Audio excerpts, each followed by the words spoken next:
Change or reset your password, এটার উপরে click করে ধরে রাখবেন। ঠিক আছে, ধরে রাখার পর এখান থেকে কপি লিঙ্ক অ্যাড্রেস লেখা দেখতে পাচ্ছেন, এটার উপরে ক্লিক করে দিবেন। ক্লিক করে এখান থেকে কপি করে নেবেন।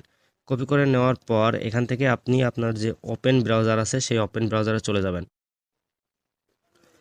তো আমি এখান থেকে ওপেন ব্রাউজারটা ওপেন করে নিচ্ছি। এই যে ওপেন ব্রাউজার।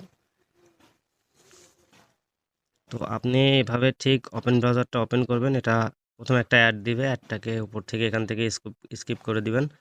করে দেওয়ার পর এখানে যে সার্চ অর টাইপ ইউআরএল লেখা দেখতে পাচ্ছেন, এটার উপরে ক্লিক করে এখানে চেপে ধরে আপনি ওই লিঙ্কটা এখানে পেস্ট করে দিবেন। পেস্ট করে দেওয়ার পর এখান থেকে আপনি যে গো লেখা দেখতে পাচ্ছেন, এটার উপরে ক্লিক করে দিবেন। ক্লিক করে দিলে দেখতে পাবেন যে এখানে ওয়েলকাম ব্যাক, আপনার পাসওয়ার্ড আপডেট করতে বলছে। ঠিক আছে, তো এখানে যে আপডেট পাসওয়ার্ড লেখা দেখতে পাচ্ছেন, এটার উপরে ক্লিক করে দিবেন। ঠিক আছে, তো আপডেট পাসওয়ার্ডের উপরে ক্লিক করে দেওয়ার পর আপনার সামনে এরকমের পেজ